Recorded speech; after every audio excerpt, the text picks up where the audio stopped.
तो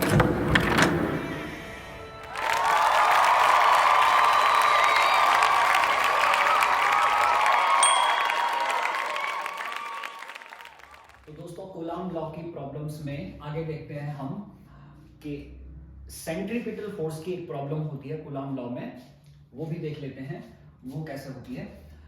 तो सेंट्रीपिटल में क्या होता है कि अगर किसी न्यूक्लियस के अराउंड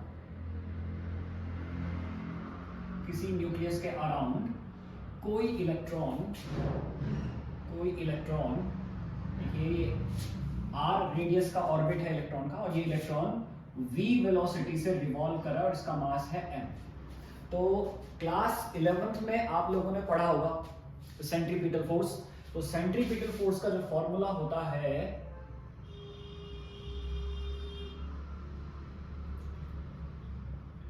सेंट्रीपिटल फोर्स Fc लिख रहा हूं मैं इसको, इज इक्वल टू होता है mv²/r।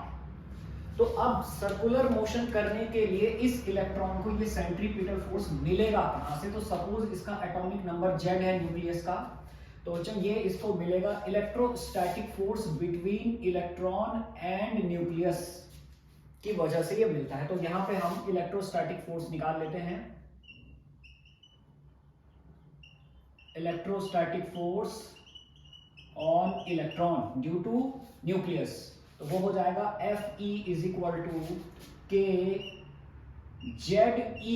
ये न्यूक्लियस का चार्ज होता है बच्चों, मैं यहाँ पे लिख भी रहा हूं चार्ज ऑफ न्यूक्लियस, मैं यहां पर लिख देता हूं चार्ज ऑफ न्यूक्लियस, ये यहां पे लिख रहे हैं हम Qn इज इक्वल टू, मैंने पहले लेक्चर में भी ये बात कर रखी है, ठीक है, पहले वाले लेक्चर में जिसमें हमने चार्ज के बारे में बात करी थी, वहां पर मैंने बीच में ही बात कर रखी है कि चार्ज ऑफ न्यूक्लियस जो होता है वो ZE होता है, ZE इंटू E/r², तो ये हो जाएगा Fe इज इक्वल टू के ZE²/r², और यही जो फोर्स है ये सेंट्रीपिटल फोर्स के इक्वल होगा, यानी कि mv²/r इज इक्वल टू के ZE²/r²। और अगर आप यहाँ पे इसको थोड़ा सा सॉल्व कर रहे हैं तो ये बन जाएगा mv²r इज इक्वल टू के ZE²। देखिए ये फॉर्मूला आपके पास बन जाएगा। और क्लास 11th में आपने बोहर्स पोस्टुलेट एक पढ़ा होगा कि angular momentum of electron revolving in a particular energy shell around nucleus जो होता है वो NH/2π का जो है वो कंप्लीट मल्टीपल होता है, इंटीग्रल मल्टीपल होता है mvr जो है NH/2π का। तो ये एक जो है आपने पढ़ रखा है पहले से, तो ये अब इसको यूज कर सकते हैं आप, यहाँ पे v की वैल्यू आप यहाँ से निकालिए, यहाँ रखिए और आपको r का फॉर्मूला मिल जाएगा। तो ये जब आप एटॉमिक फिजिक्स जब आप पढ़ेंगे तो उसमें आपको ये करने को मिलेगा, तो इस तरह से आप इसे कर सकते हैं, ठीक है। तो ये हमारे पास आ गया जो सेंट्रीपिटल फोर्स में कूलम्ब्स लॉ इंक्लूड हो जाता है उसके बारे में, ठीक है। अब एक और प्रॉब्लम की बात करते हैं बच्चों। तो इसमें जो है इस वाली प्रॉब्लम में देखिए क्लास 11 का जो मोशन वाला पार्ट है उसको इंक्लूड करते हैं इक्वेशन ऑफ मोशन वाले पार्ट को, कि इक्वेशन ऑफ मोशन और कूलम्ब्स लॉ को कैसे इंक्लूड करते हैं। अब ये कॉन्सेप्ट ऑफ जो है कॉन्सेप्ट को मर्ज कर रहे हैं बच्चों हम। इसमें बहुत सारे क्वेश्चंस ऐसे बनते हैं कि इतने चार्ज पर इतने डिस्टेंस पर दो चार्ज पार्टिकल रखे हुए, एक फिक्स है एक मोबाइल है, तो कितना टाइम उसको लगेगा मूव करने में। तो देखिए इस प्रॉब्लम को समझाता हूँ आपको कि यहाँ पर एक चार्ज पार्टिकल है हमने रखा हुआ, सपोज इसका चार्ज Q1 है और यहाँ पर हमने दूसरा चार्ज पार्टिकल रख दिया है, ये फिक्स चार्ज पार्टिकल है अगर, ठीक है, और इनके बीच की डिस्टेंस सपोज मैं कर लेता हूँ x is equal to 10 centimetre, मैं ये डिस्टेंस ले लेता हूँ। यहाँ पे देखिए ये डिस्टेंस x इक्वल टू हमने बना ली है 10 सेंटीमीटर, और सपोज इसका मास जो है वो 10 ग्राम हम कंसीडर कर लेते हैं, इसका मास 10 ग्राम है, इस वाले चार्ज पार्टिकल का मास जो है वो 10 ग्राम है, और इसका जो चार्ज है उसे मैं कंसीडर कर रहा हूं 10 माइक्रोकूलम, ताकि हमें सॉल्व करने में थोड़ा सा इजी हो जाए। अब देखिए क्वेश्चन ये है कि इसका चार्ज पॉजिटिव है और इसको हमने चार्ज दे दिया है Q2 is equal to -10 microcoulomb. तो ये वाला चार्ज पार्टिकल यहां तक आने में कितना टाइम इसको लगेगा, ये हमें सॉल्व करना है, या कितनी वेलोसिटी के साथ ये इस पे कोलाइड करेगा, ये हमें फाइंड करना है। अब आप समझ गए होंगे, ठीक है। तो ये हमें निकालना है कि ये यहां से यहां तक आने में कितना टाइम इसमें लगेगा। तो सबसे पहले देखिए हमारे पास जो इक्वेशन है टाइम को लेकर, वो इक्वेशन होती है v is equal to U plus A T, और यहां पर जो u है वो जीरो रहेगा, इनिशियल वेलोसिटी जीरो है क्योंकि अभी ये रेस्ट में है, ठीक है। तो हमारे पास आ जाएगा v is equal to A T. तो हमें टाइम निकालना है, टाइम निकालने के लिए हम दूसरी इक्वेशन को भी यूज कर सकते हैं। एक इक्वेशन होती है v square is equal to U square plus 2as, displacement वाली इक्वेशन। तो यहाँ पे अगर हम एक्सेलरेशन रखते हैं, u यहाँ पर भी जीरो है, तो ये भी इक्वेशन इस तरह बन जाएगी। इसके लिए 2as, s की जगह आ जाएगा x, a की जगह हमें एक्सेलरेशन चाहिए, v हमें यहाँ से मिल जाएगा, v को हम यहाँ रखेंगे, हमें टाइम मिल जाएगा, ठीक है। तो अब इसे हमें सॉल्व करना है। तो अब इसे सॉल्व करने के लिए क्या करते हैं, सबसे पहले हमें निकालना है एक्सेलरेशन। तो एक्सेलरेशन इज इक्वल टू होता है force upon mass, acceleration a is equal to f upon m। तो हमें क्या निकालना है, सबसे पहले फोर्स निकालना है। तो अब मैं यहां पे लिख रहा हूं force on plus q1 charge. सबसे पहले हमें ये निकालना है, force on plus q1 charge. तो वो फोर्स हो जाएगा electrostatic force F is equal to k q1 q2 upon r square. देखिए so F is equal to 9 into 10 raise to the power 9, q1 की वैल्यू है 10 microcoulomb, 10 into 10 raise to the power minus 6 into इसकी value भी 10 है, 10 into 10 raise to the power minus 6 divide by distance की value है 10 centimetre, तो 10 into 10 raise to the power minus 2, और इसका हो जाएगा यहाँ पर स्क्वायर। तो ये हो जाएगा 9 into 10 raise to the power 9 into 100 into 10 raise to the power minus 12 divide by 100 into 10 raise to the power minus 4, ठीक है। तो अब ये सॉल्व करके हमारे पास आ जाएगा 90, F is equal to 90 newton. तो यहां पर हमारा जो फोर्स आ रहा है वो आ रहा है 90 न्यूटन का, ठीक है। यहां तक आपको समझ में आ गया फोर्स हमारा कितना है, 90 न्यूटन। तो अब हम यहां एक्सेलरेशन निकालेंगे, A is equal to acceleration of q1। तो एक्सेलरेशन निकालते हैं, A is equal to F upon m, यानी कि 90 अपॉन मास उसका देखिए 10 ग्राम है, यानी 10 into 10 raise to the power minus 3। तो ये हो जाएगा हमारे पास 9 into 10 raise to the power 3 metre पर सेकेंड स्क्वायर। ये आ गया उसका एक्सेलरेशन। अब इस एक्सेलरेशन को अगर हम यहाँ पर रख दें तो हमारे पास जो है वो वैल्यू आ जाएगी, किसकी वैल्यू, वेलोसिटी की वैल्यू हम यहाँ से निकाल सकते हैं। तो v square is equal to, ठीक है।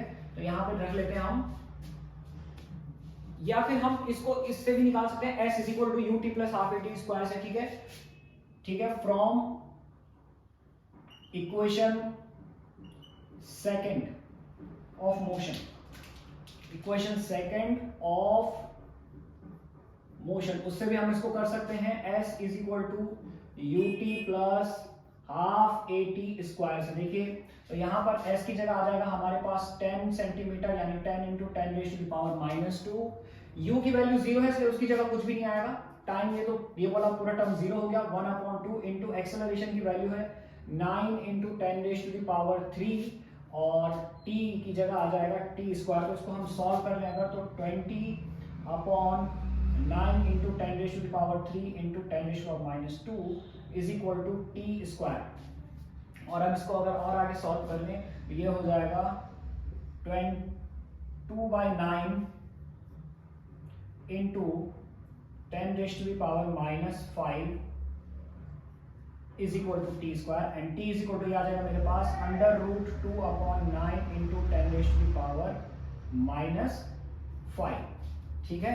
इस तरह हम इसको सॉल्व कर सकते हैं। यहां से हमने टाइम निकाल लिया, इतना टाइम उसको लगेगा सेकंड, ठीक है। आगे सॉल्व कर सकते हैं आप लोग इसे, इतना टाइम इसको इस चार्ज पार्टिकल को यहां से यहां पहुंचने में लगेगा। अब अगर वो आपको कह रहा है कि इसकी वेलोसिटी बताओ, किस वेलोसिटी के साथ ये यहाँ पे आएगा, तो आप यहाँ पर एक्सेलरेशन और टाइम की वैल्यू को रख सकते हैं। तो यहाँ पे मैं निकाल सकता हूं velocity of q1 v is equal to a into T, यानी कि v is equal to a की वैल्यू हमने वहां निकाल रखी है 9 into 10 raise to the power 3 into √2/9 into 10 raise to the power minus 5।